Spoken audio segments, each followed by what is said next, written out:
Hello everyone, welcome to Vats Education. हमने अपने last वाले लेक्चर में फ्रिक्शन के बारे में डिस्कस किया था। स्टैटिक फ्रिक्शन, लिमिटिंग फ्रिक्शन और काइनेटिक फ्रिक्शन के बारे में डिटेल में अंडरस्टैंड किया था। देखो, अगर आज का लेक्चर आपको अच्छे से अंडरस्टैंड करना है तो प्लीज़ आप लास्ट वाला वीडियो एक बार अच्छे से अंडरस्टैंड कर लें, क्योंकि उसमें हमने काफ़ी डिटेल में अंडरस्टैंड की हुई हैं सारी चीज़ें। देखो, आज हम डिस्कस करेंगे laws of limiting friction. 4 types के लॉज होते हैं लिमिटिंग फ्रिक्शन के। देखो, सबसे पहले लिमिटिंग फ्रिक्शन क्या है? स्टैटिक फ्रिक्शन की मैक्सिमम वैल्यू को हम क्या कहते हैं? Limiting friction. जब बॉडी जस्ट स्टार्ट करती है मूव करना दूसरी बॉडी के सरफेस पे, मीन्स लिमिटिंग फ्रिक्शन क्या है? स्टैटिक फ्रिक्शन की मैक्सिमम वैल्यू। अब देखो, मान लो ये आपके पास कोई सरफेस है, यहाँ पे आपने कोई बॉक्स को प्लेस किया हुआ है, हमने अप्लाइड की फोर्स इस डायरेक्शन में, capital F is applied force. तो हम क्या कहते हैं कि जो फोर्स ऑफ फ्रिक्शन है वो किसके अगेंस्ट लगती है? Motion of a box. अब बॉक्स का मोशन किस डायरेक्शन में होगा? इस डायरेक्शन में। या तो वो बॉक्स क्या करेगा? ट्राई कर रहा है किस डायरेक्शन में मूव करने की? इस डायरेक्शन में। तो उसके अपोजिट डायरेक्शन में लगती है फोर्स ऑफ फ्रिक्शन। मोशन के अगेंस्ट लगती है, ना कि फोर्स के लगती है। अगर आप फोर्स इस डायरेक्शन में भी लगाओगे, है ना, तो जो आपके पास फोर्स ऑफ फ्रिक्शन है वो फोर्स के अपोजिट में नहीं लगेगी, है ना। वो किसके अगेंस्ट लगती है? जिस डायरेक्शन में मोशन हो रहा है। या तो मोशन क्या कर रहा है? ट्राइज कर रहा है उस डायरेक्शन में मूव करने का, तो वो किस डायरेक्शन में कर रहा है? इस डायरेक्शन में। तो जो फोर्स ऑफ फ्रिक्शन क्या होगी? वो मोशन के अगेंस्ट लगती है हमेशा। क्लियर है? ओके। अब देखो, फर्स्ट वाला लॉ हम डिस्कस कर रहे हैं पहले। अब देखो, इस वाले बॉक्स पे फोर्सेस की बात करें हम तो कौन कौन सी फोर्सेस लग रही हैं? mg, वेट की वजह से इस डायरेक्शन में mg, और नॉर्मल रिएक्शन क्या लगता है? इसके अपोजिट। आप r से भी डिनोट कर सकते हो, n से भी डिनोट कर सकते हो। ये वाली बातें आपको क्लियर है? ये mg फोर्स है और ये क्या लग रहा है? इसके अपोजिट में नॉर्मल रिएक्शन। तो देखो, फर्स्ट लॉ है the magnitude of the force of limiting friction Fs maximum between the surfaces of two bodies in contact is directly proportional to the normal reaction R between them. जो आपके पास force of limiting friction है, force of limiting friction is directly proportional to the normal reaction. ये first law है। देखो, force of limiting friction, या आप यहाँ पे एफ एल भी राइट डाउन कर सकते हो, या तो फिर हम कैसे लिख सकते हैं इसको? जो आपके पास स्टैटिक फ्रिक्शन है एफ एस, उसकी क्या होती है? ये मैक्सिमम वैल्यू होती है। ये डायरेक्टली प्रोपोर्शनल है नॉर्मल रिएक्शन के। इसे हम डिटेल में आगे अंडरस्टैंड करेंगे। अभी देखो, सेकंड लॉ लेते हैं इसका। सेकंड लॉ क्या कहता है? The direction of the force of limiting friction is always opposite to the direction in which body tends to move over the other. अगर हम इसकी डायरेक्शन की बात करें तो डायरेक्शन ऑफ लिमिटिंग फ्रिक्शन कैसी होती है? जिस डायरेक्शन में जो आपके पास बॉडी है वो ट्राई कर रही है मूव करने की, या तो जिस डायरेक्शन में वो मूव कर रही है, या अगर मूव नहीं कर रही है तो वो ट्राई कर रही है जिस डायरेक्शन में मूव करने की उसके अपोजिट डायरेक्शन में लगती है, मोशन के अपोजिट डायरेक्शन में लगती है जो आपके पास फोर्स ऑफ लिमिटिंग फ्रिक्शन की डायरेक्शन है, मीन्स इस डायरेक्शन में। बिकॉज मोशन कहाँ होगा? इस डायरेक्शन में। या तो वो ट्राई कर रहा है इस डायरेक्शन में मूव करने का, कैसे भी कह सकते हो आप। क्लियर है? अब देखो, थर्ड वाला लॉ क्या कह रहा है?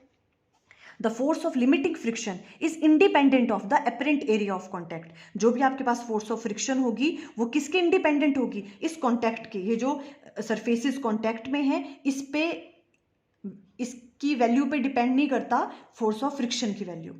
फोर्स ऑफ फ्रिक्शन की वैल्यू किस पे डिपेंड नहीं करती? इस वाले एरिया के बीच में, जो भी इनके बीच में जो एरिया ऑफ कॉन्टैक्ट है उस पर डिपेंड नहीं करती। ठीक है? अब देखो, फोर्थ वाला है the force of limiting friction between any two surfaces in contact depend on the nature of the material of the surfaces in contact. कि जो आपके पास नेचर है मटेरियल का, ये जो सरफेसेस हैं इनका नेचर कैसा है उस पर डिपेंड करता है। फोर्स ऑफ लिमिटिंग फ्रिक्शन की वैल्यू उस पर डिपेंड करती है, और जो इनका एरिया ऑफ कॉन्टैक्ट है उस पर डिपेंड नहीं करता। क्लियर है? ये आपके पास 4 लॉज हैं। अब देखो, coefficient of friction, coefficient of limiting friction की अगर हम बात करें, देखो सबसे पहले ये बहुत इंपॉर्टेंट है, इससे रिलेटेड काफ़ी न्यूमेरिकल्स भी होते हैं। ठीक है? तो देखो, कोफिशिएंट ऑफ फ्रिक्शन में सबसे पहले हम पढ़ेंगे कोफिशिएंट ऑफ लिमिटिंग फ्रिक्शन के बारे में। According to first law of limiting friction क्या कहा हमने? जो भी लिमिटिंग फ्रिक्शन फोर्स है वो डायरेक्टली वेरी करती है किसके, नॉर्मल रिएक्शन के। ये फर्स्ट लॉ है ना। Force of limiting friction is directly proportional to normal reaction. यहां से अगर प्रोपोर्शनलिटी साइन हटेगा तो म्यू एस आ जाता है, ठीक है, म्यू एस इंटू आर। इस म्यू एस को हम कहते हैं coefficient of limiting friction. Mu S is coefficient of limiting friction. और म्यू एस की वैल्यू किसके बराबर आ जाएगी, limiting friction divided by normal reaction, ठीक है। तो इसको अगर हमें डिफाइन करना है तो हम कैसे डिफाइन करेंगे, देखो mu s coefficient of limiting friction किसके बराबर आ गया, limiting friction divided by normal reaction, या F L divided by R write down कर सकते हो, या तो फिर लिमिटिंग फ्रिक्शन को हम कैसे राइट डाउन करते हैं, बिकॉज ये स्टैटिक फ्रिक्शन की क्या होती है, मैक्सिमम वैल्यू। तो F S is static friction, उसकी मैक्सिमम वैल्यू वो क्या होती है, limiting friction divided by normal reaction. ये हो गया आपके पास कोफिशिएंट ऑफ लिमिटिंग फ्रिक्शन। तो coefficient of limiting friction between any two surfaces in contact is defined as the ratio of the force of limiting friction and normal reaction between them. इस तरह से define कर लेंगे हम, ठीक है। और ये जो आपके पास कोफिशिएंट ऑफ लिमिटिंग फ्रिक्शन है, इसकी वैल्यू भी किस पे डिपेंड करती है, उनके मटेरियल पे। जो भी आपके पास सरफेस है कॉन्टैक्ट में जो है, इन ये किस मटेरियल के हैं, इस पे डिपेंड करती है किसकी value, coefficient of limiting friction की। Value of coefficient of limiting friction depends upon nature and material of the surface in contact, उस पर डिपेंड करती है। अब देखो वैसे ही कोफिशिएंट ऑफ काइनेटिक फ्रिक्शन है। कोफिशिएंट ऑफ काइनेटिक फ्रिक्शन को हम डिनोट करते हैं म्यू के से। अब अगर बॉडी क्या कर रही है, एक्चुअली मूव कर रही है, उसका मोशन स्टार्ट हो गया हुआ है, एक बॉडी ने दूसरी बॉडी के ऊपर मूव करना स्टार्ट कर दिया हुआ है, उस वक्त क्या होती है, उनके बीच में जो फ्रिक्शन होती है उसे हम क्या कहते हैं, काइनेटिक फ्रिक्शन। उस टाइम पे जो आपके पास काइनेटिक फ्रिक्शन एफ के से डिनोट करते हैं हम काइनेटिक फ्रिक्शन को, एफ के इज डायरेक्टली प्रोपोर्शनल होगी, वो भी किसके, नॉर्मल रिएक्शन के, सेम लाइक लिमिटिंग फ्रिक्शन, ठीक है। तो एफ के इक्वल टू आ जाएगा, प्रोपोर्शनलिटी साइन हटेगा तो mu k, where mu k is called coefficient of kinetic friction,